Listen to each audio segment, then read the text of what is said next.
insulina, su mecanismo, bueno, su tiempo es inmediato. A los 15 minutos ya está haciendo acción. Pero como también es rápido, no dura mucho tiempo. Dura 1 hora, 2, incluso 2 horas y media, un poquito más. Aquí le han puesto hasta 5, dependiendo de cuál de los tres. Pero estos tres están englobados en las ultras rápidas en este grupo. Luego encontramos las rápidas o regulares. Su principal exponente, la insulina regular, que tiene su pico de acción a 1 a 2 horas, máximo hasta las 8 horas. La NPH, que es la que más usamos en la consulta externa, esta tiene igual, tiene un pico y va bajando, máximo 16 horas, 18 incluso, con un pico a las 5 o 6 horas.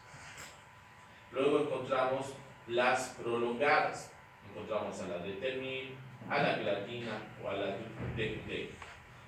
Se dan cuenta que la determin tiene un pico y luego va bajando, pero tiene una acción de 24 horas, un poquito más, una sola dosis suficiente. En cambio, la gelatina y la DQD no tiene este pico, se mantiene, y se mantiene por lo menos hasta 72 horas. Una sola dosis cada tercer día, sin este pico. Porque a veces sus picos son el problema. Tú le administras la insulina NPH, tienes un pico que vos te administras a las 8 de la mañana, su pico va a llegar a mediodía, 12, 1 de la tarde, y luego va bajando. Y en este momento, a la partida de las 3, 4 de la tarde ya no tienes nada. Tienes que volver otra vez, justo ha comido algo, cuando se ha comido a esta hora, no sé, ¿qué se come en la tarde?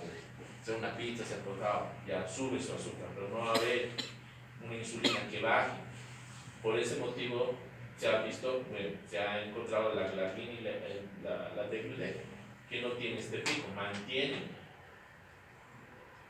Entonces él puede comer cualquier cosa, en ese momento va a estar los niveles de insulina para bajar los niveles de glucosa. ¿Estamos de acuerdo? También existe la clasificación de las insulinas preprandiales, que son antes de las comidas, y las insulinas basales. Cuando hablamos de insulinas basales, hablamos de la acción intermedia, la insulina más famosa, la NPH, o la lechosa, que se llama. Y les explicamos a los pacientes para que se ubiquen. ¿Ya? También podemos usar como insulinas basales las de acción lenta, la determin, la glargina, la DQD. Y como las insulinas preprandiales, que significan antes de su comida, pues el desayuno, almuerzo, cena, meriendas, encontramos a las de acción ultra rápida, a las de acción rápida. La más importante y la que encontramos es la de acción rápida o la regular.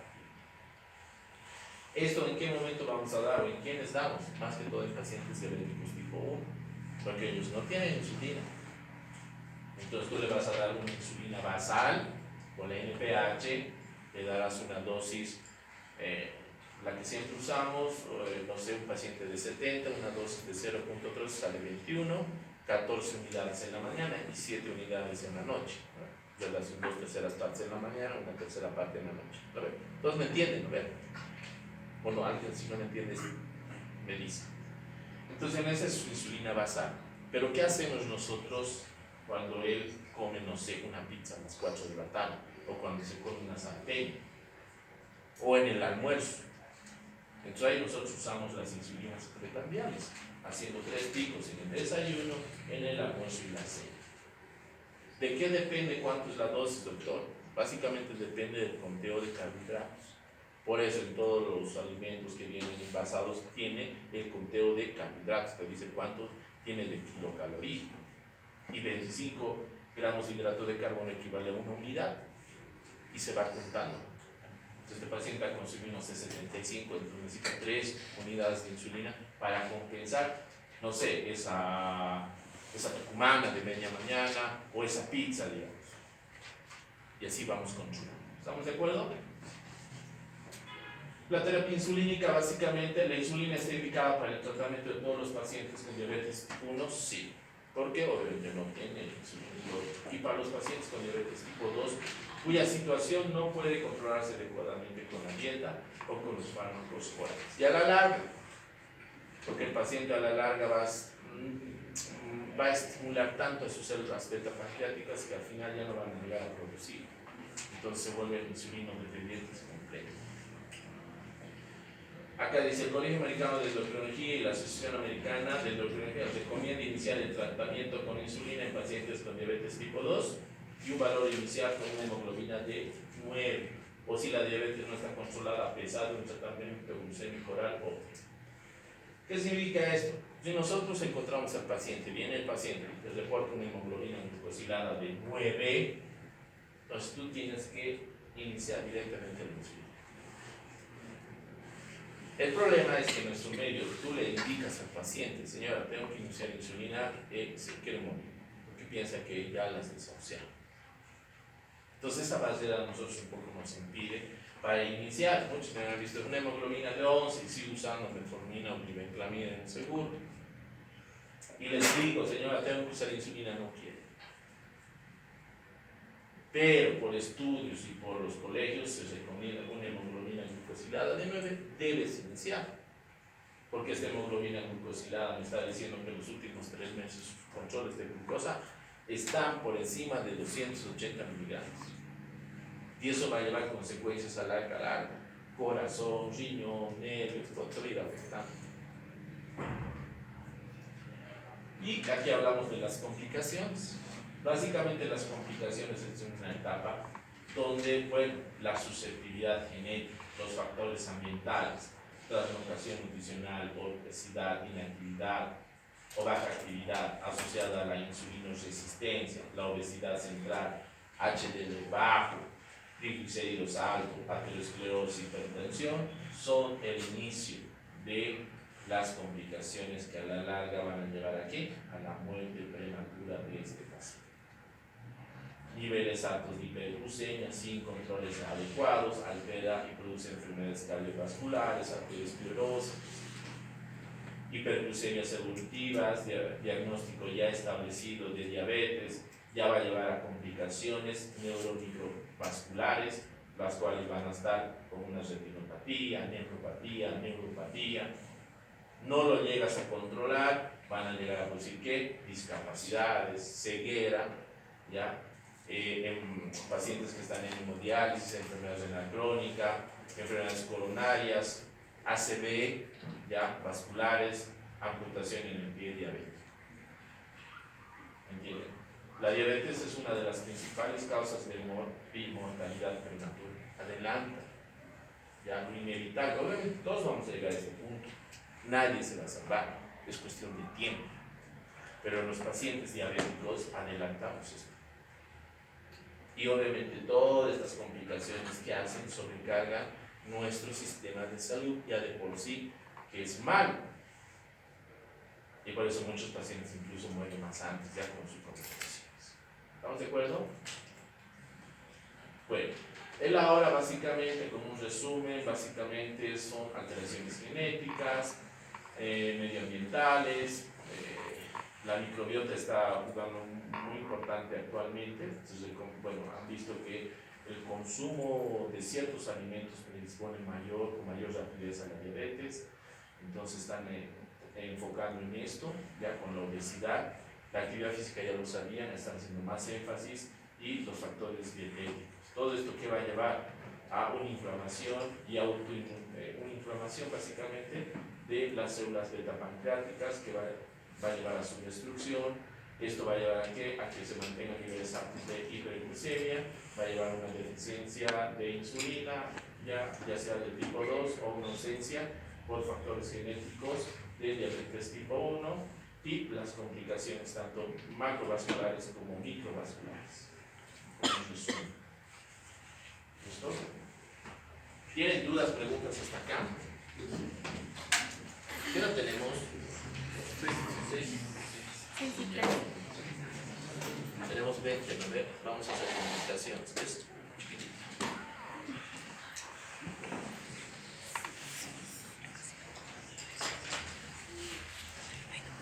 Y bueno, el siguiente es complicaciones agudas, porque también hay complicaciones crónicas.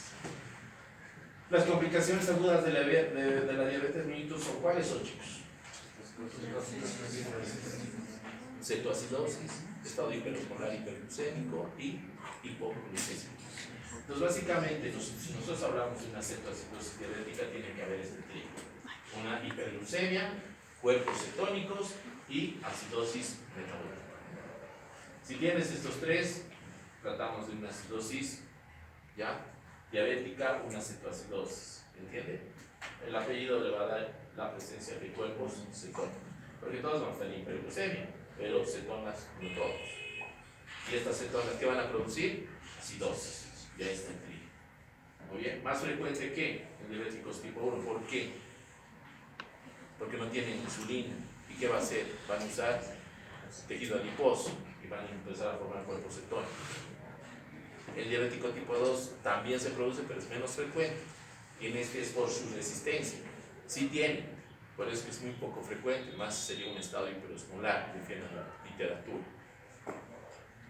El estado hiperosmolar más frecuente en pacientes diabéticos tipo 2, caracterizado por una hiperglucemia extrema, porque en la cetoacidosis consideramos por encima de 250 o 300 miligramos de glucosa, ¿no ve? Y en el estado hiperosmolar refieren por encima de 600.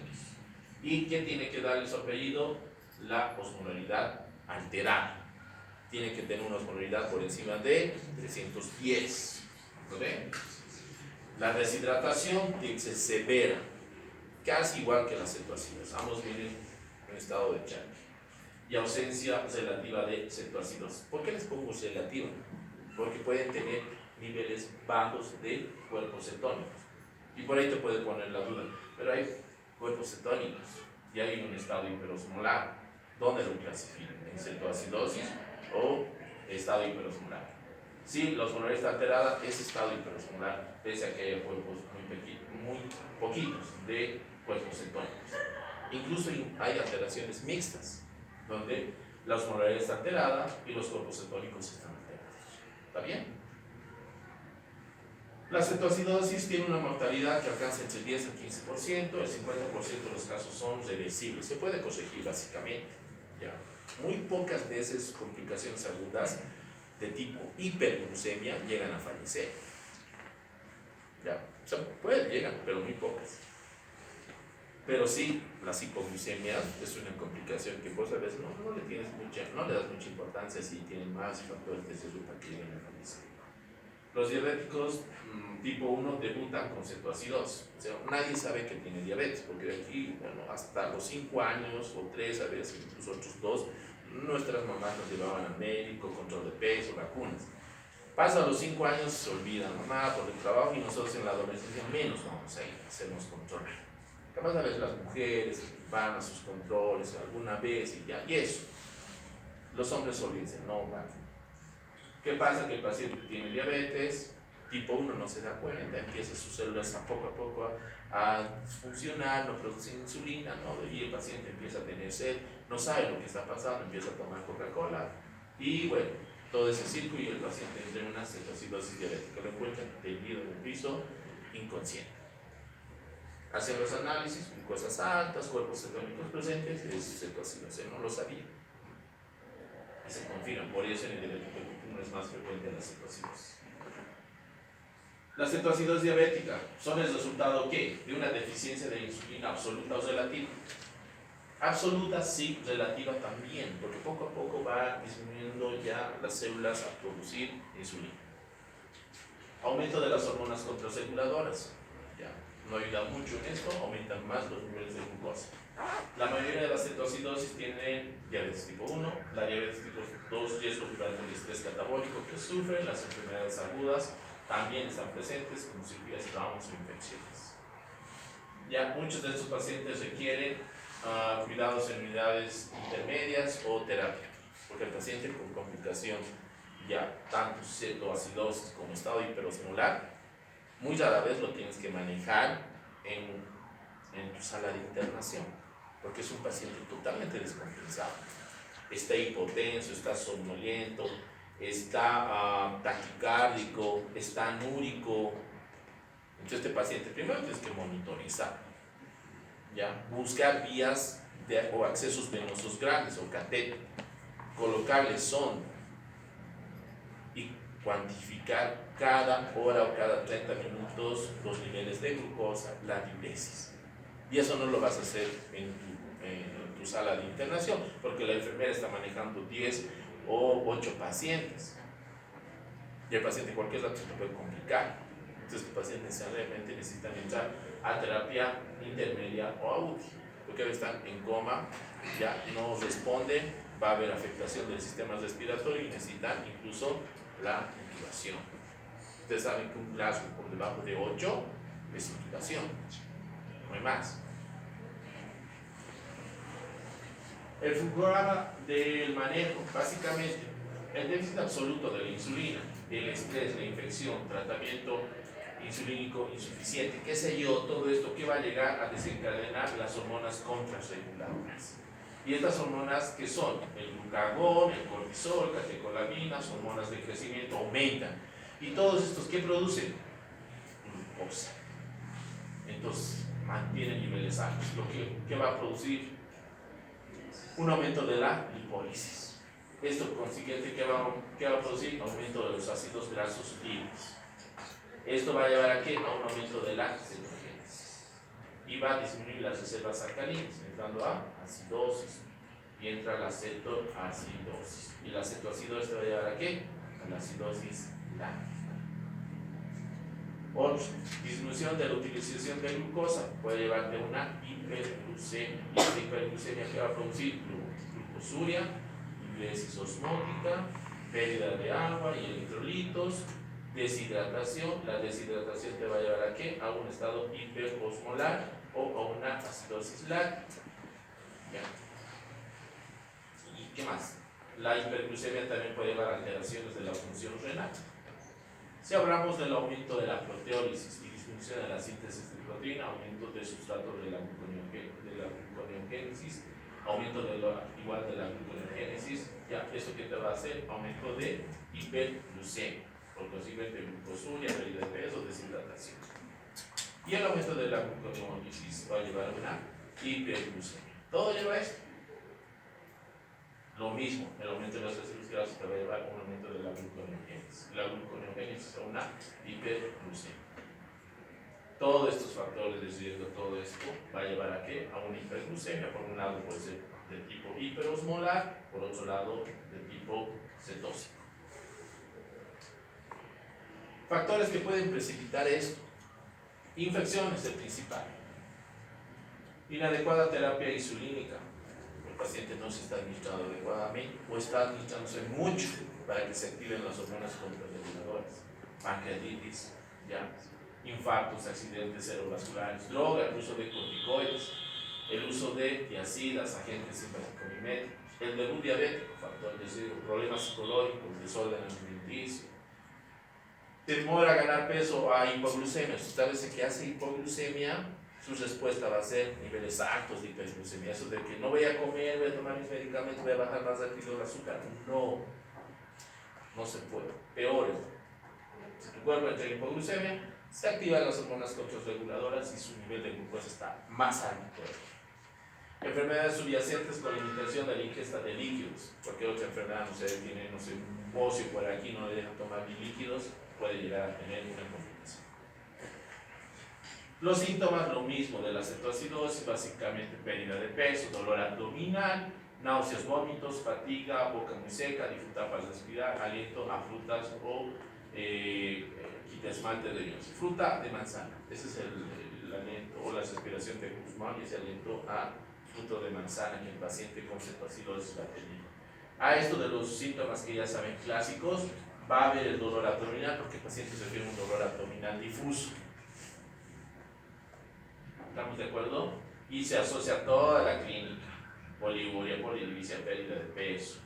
Va a estar básicamente con una respiración de Kussmaul, en la cetoacidosis, va a estar taquicárdico, hipotenso, puede llegar a coma, ya puede estar con hipotermia o normotermia, puede asociarse a náuseas, vómitos y dolor abdominal difuso en más del 50% de los pacientes. Nos ayuda entonces a ver dolor abdominal más aliento a acetonas o a fruta de manzana, básicamente es cetoacidosis, más su respiración de tipo Kussmaul. Y este cuadro es bien importante. Y siempre les pregunto a ustedes cuáles son los factores para diferenciar entre una cetoacidosis y un estado hiperosmolar. Muchos, bueno, no me responden, otros se equivocan. ¿Sí? Necesitamos glucosa, pH, bicarbonato, presencia de cetonas, osmolaridad, brecha aniónica y estado mental. Todos estos son los factores para distinguir entre cetoacidosis o estado hiperosmolar. Y también nos ayuda a subclasificar la cetoacidosis de leve, moderado o severo. Los niveles de glucosa todos sabemos que tienen que estar por encima de 250 o 300, según algunos autores. En el estado hiperosmolar tiene que estar por encima de 600. ¿Ya? El pH puede modificarse ya en la cetoacidosis, como he dicho, una acidosis láctica. Entonces, si está con un pH entre 7.25 y 7.30, lo catalogamos como leve. Pero si está un pH por debajo de 7, es severo. En el estado hiperosmolar no hay alteración del pH, porque no está en acidosis. El bicarbonato, lo mismo, el bicarbonato se va a compensar con la acidosis. Cuanto hay más acidosis, existe más consumo de bicarbonato, porque sabes que es un tampón, ¿no? Entonces, si existe el consumo, en una severa va a estar menos de 10, y en una leve se va a mantener en parámetros adecuados. Y en el estado hiperosmolar, como no está en una acidosis, no va a haber consumo, se mantiene igual. Presencia de cetonas, tanto séricas como urinarias. Las más fáciles son las urinarias, porque en el ego nos muestran presencia de cetonas. Tienen que estar positivas en los tres, porque eso le va a dar el apellido a esta alteración. Pero en el estado hiperosmolar tiene que estar baja o negativa. La osmolaridad, ¿ya? La osmolaridad obviamente tiene que estar normal en la cetoacidosis y alterada en el estado hiperosmolar. Esto le va a dar el apellido a este enfermedad. Estado hiperosmolar, hasta su nombre. La brecha aniónica, que es el conteo de aniones y cationes, va a estar alterado en la acidosis porque obviamente hay consumo, hay acidificación, entonces va a estar alterada la brecha aniónica. Pero en el estado hiperosmolar ya va a estar igual, elevada, mayor en cantidad. Y el estado mental, el paciente con cetoacidosis puede estar en coma, en un estado severo, o puede estar alerta o vigil en un estado leve. Si todas estas características tiene tu paciente, lo vas a catalogar como leve, y la posibilidad de que lo internes es poca. Lo puedes mantener en emergencias un par de horas, hidratarlo y va a mejorar. Pero si tu paciente entra en esta categoría de cetoacidosis severa, lo tienes que internar, pasarlo a terapia intermedia. Pero en el estado hiperosmolar no te da esta chance. Todo paciente con estado hiperosmolar, por todas estas características, porque el paciente nunca va a llegar vigil, siempre va a llegar en estupor o coma, lo tienes que internar. ¿Está bien? Laboratorios, tenemos que pedir todos los laboratorios de sus pacientes que ingresan: hemograma, hematocrito, urea, creatinina, amilasa, lipasa, pensando en una pancreatitis, falla renal, hemograma para ver si no hay infección, examen de orina y presencia de cetonas, osmolaridad plasmática, cuerpos cetónicos en suelo. Es un poco a veces estar, gasometría arterial, anion gap, electrocardiograma, signo de alteración a nivel cardíaco, placa de raíz X, procesos infecciosos, cultivo también para procesos infecciosos. Todo esto pedimos en un paciente que esté ingresando con alguno de estos dos trastornos. Y el tratamiento, básicamente el tratamiento, ya les he dicho, son los 4 pilares. Y eso nunca tienen que olvidarse. El primer pilar es la hidratación, que les recomiendo hasta 4 o 5 litros. Ya, en 24 horas no puedes pasar más también porque lo vas a encharcar. Vas a producir edema agudo del pulmón, edema cerebral, se va a morir por otra cosa. Y siempre tiene que relacionarse con el flujo urinario, porque el paciente entra en anuria. Por eso le ponemos la sonda vesical para cuantificar cuánto va a orinar. Esto, digamos, es el segundo pilar. Les pongo como manejo de electrolitos. Esta parte no. Manejo de electrolitos. Ya. Muchos de los introductores de las guías a veces dicen inmunoterapia. Sí, en algunas guías dicen primero el segundo pilar, la insulinoterapia, hasta por lógica, ¿no? Si está con hiperglucemia le damos insulina. Pero el problema es que si tú no tienes niveles adecuados de potasio, si están disminuidos, le vas a dar insulina, lo vas a disminuir más. Entonces, para mí siempre va a ser, y para ustedes, y eso lo voy a corregir, es el potasio como segundo pilar. El potasio te va a decir, ¿puedes administrar insulina? No puedes administrar. No puedes administrar si está con una hipocalemia. Si está por debajo de 3,5, no le administras. le vas a administrar, le vas a producir un paro cardíaco y lo vas a matar, no por su enfermedad, sino va a ser por tu criterio. ¿Y qué pasa en ese momento? Pues no te preocupas mucho, las hiperglucemias no matan, ya, lo hidratas, les repones su potasio y cuando te den su control subsiguiente adecuado, inicia el tratamiento. Y el último, que sería el tratamiento de las comorbilidades, los procesos infecciosos, porque eso ha desencadenado la complicación de la cetoacidosis diabética. Y este es un manejo, un flujograma resumido de cómo debemos manejar tanto la cetoacidosis como el estado hiperosmolar hiperglucémico. Se basa en la hidratación, en la insulina, en el potasio y si hablamos de cetoacidosis, hablamos de una acidosis metabólica. Falta bicarbonato, entonces se administra bicarbonato. Pero el bicarbonato es bien especial, porque no le puedes administrar en cualquier tipo de acidosis. Tiene que ser una acidosis con un pH por debajo de 6, 9, otros dicen 7, y un bicarbonato por debajo de 5. Esos son los únicos dos criterios que te permiten administrar bicarbonato. Si su pH está en 7.1 o su bicarbonato está en 10, no le administres. Pero doctor, está en acidosis metabólica, no le administres. ¿Pero por qué tanto miedo con el bicarbonato? ¿Qué puede pasar? El bicarbonato en su composición está hecho por sodio. Tú le vas a administrar bicarbonato en cantidades, considerando que le vas a reponer su acidosis, vas a producir una hipernatremia. Su sodio que estaba en 130 bien bonito, tranquilito, 135 por ahí, lo vas a llegar a producir a 160, 170 después de la administración de bicarbonato. Aparte vas a aumentar el CO2 por gasometría. Y si el sodio está alterado, ¿qué va a hacer? ¿Qué va a tener? ¿Problemas de qué? A nivel cerebral, edema cerebral. Lo vas a herniar a ese paciente y ese paciente va a morir porque le has administrado bicarbonato no deberías administrar. Por eso su importancia del bicarbonato. Así que nunca administren si está el pH por encima de 7 o el bicarbonato por encima de 5. ¿Ya? Y bueno, en el manejo tanto de la cetoacidosis como del estado hiperosmolar hiperglucémico, la hidratación. Hay diferentes tipos de esquema. Hay pacientes que decir, ponle 1000 en 1 hora, luego ponen 1000 en 2 horas, luego ponen 1000 en 4 horas, luego 1000 en 6 horas. O tal está totalmente deshidratado, ponle 1000 a chorro, en la primera hora, en la segunda hora pone 1000. Porque tenemos que esperar que ese paciente esté hipotenso, está con anuria. Si el riñón está con anuria, el riñón empieza a fallar, ahí sí preocúpense. El riñón falla y empieza a jalar a todos los otros órganos.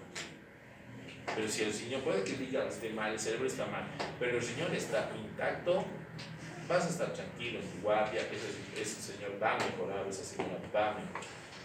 Pero si todos los órganos están bien y tu riñón no lo has controlado, se te va a descompensar. Y va a empezar a jalar a todos y el paciente va a fallecer por otra cosa. Entonces la hidratación se recomienda diversos esquemas, pero no debe pasar más de 5 litros en 24 horas. La insulina, obviamente, tienes que administrar en bolo, ¿ya? Y tienes que administrar por infusión. Dos tipos, siempre y cuando el potasio esté estable. Te da un potasio de 4, bueno, tienes las puertas abiertas para administrar insulina. Iniciamos con una insulina en bolo. ¿Cómo la administramos? A la dosis de 0.01 kilogramos de eso. Y yo siempre le digo, ¿cuánto pesa el paciente? Pesa 70, entonces ponle 7 unidades. Y B, está, empezamos con eso. Luego preparamos una bomba de infusión continua. Las relaciones 100-1-1, que significa 100 unidades de insulina en 100 ml de solución fisiológica. Esa es la relación 1. Y esta relación lo vas a pasar, esta bomba de infusión, lo vas a pasar por bomba de infusión continua, la máquina. Algunos deben conocer, otros no, sí van a conocer su interna, una máquina que se llama bomba de infusión, y por ahí lo vas pasando. ¿A cuánto, doctor? ¿Cuánto pesa tu paciente? Pesa 70, pasarle a 70. Otros te van a decir, ponle a 10. 10 es la clave, o su peso. Y le vas poniendo, y la bomba va a ir administrando a la dosis de 1. Y vas controlando cada hora o cada 2 horas los niveles de glucosa y los niveles de potasio, porque sabes que la insulina te va a bajar el potasio. Pero doctora empieza con 4 de potasio y no le he pedido electrolitos a las 2 horas. Y a las 2 horas su potasio está en 2. Porque te has olvidado pedirlo a la hora. O bien has pedido y te dice, doctor, su potasio está a las 2 horas en 2. Entonces, bueno, no te vas a asustar nada. Suspendes la insulina por el momento, lo pones pendiente, repones potasio para 2 horas y a las siguientes 2 horas está otra vez normal el potasio, vuelves a empezar. Y así vas bajando gradualmente los niveles de glucosa. O sea, se recomienda entre 20 a 30 miligramos que tienes que bajar cada hora. No puedes bajar. Doctor, soy un capo, entra con 300 y a la hora está en 100. No se puede hacer eso. Lo vas a matar al paciente. Yo le voy a castigar de por vida, para matar al internado. Entonces, no. Se debe bajar gradualmente. Pues no puedes, un paciente con cetoacidosis no se va a ir al día siguiente, no se va a ir en 2 días. El paciente se va a ir a las semanas y todo va bien. Y básicamente eso es en conclusión, el manejo. ¿Está bien? Ahora, ¿en qué momento yo le paso de la bomba de infusión continua a una insulina basal? ¿En qué momento ya le digo, bueno, suspendemos la insulina, le voy a dar insulina basal o le voy a pasar antidiabéticos orales, como la glibenclamida? Bueno, básicamente el tratamiento con infusión IV de insulina hasta que la crisis de hiperglucemia sea resuelta. ¿Qué quiere decir? Que el paciente ya no esté en coma, esté despierto y sus controles de azúcar estén ya en parámetros adecuados. No vamos a pedir que esté en 120, porque las glucemias en pacientes internados tienen que estar por debajo de 140. No hay presencia de cuerpos cetónicos, ¿entienden? Y su osmolaridad esté adecuada. Criterios de resolución: una glucemia menor a 200, todavía nos dice la guía, bicarbonato por encima de 15, pH por encima de 7.3, año GAP por encima de 2. Si todos estos criterios te dan, como está acá, ya puedes quitar la bomba de insulina. Complicaciones. Bueno, las complicaciones van a ser hipoglucemia, obviamente, porque se te ha olvidado en la guardia controlar, entonces tienes que controlar el interno, tienes que hacerle controles de glucemia capilar cada hora. Y vos estás dormido porque a veces pestañas y a 6 de la mañana. Y te has olvidado hacer controles. Y en la mañana te vas, está en 30, 40. Bueno, no pueden hacer eso. La complicación más común cuando le administras insulina van a ser las hipoglucemias. La otra, la hipopotasemia. ¿Por qué? Porque le estás administrando insulina. Pues tienes que controlar glucosa y electrolitos. Glucosa, electrolitos. ¿Ya? Hay que monitorizar.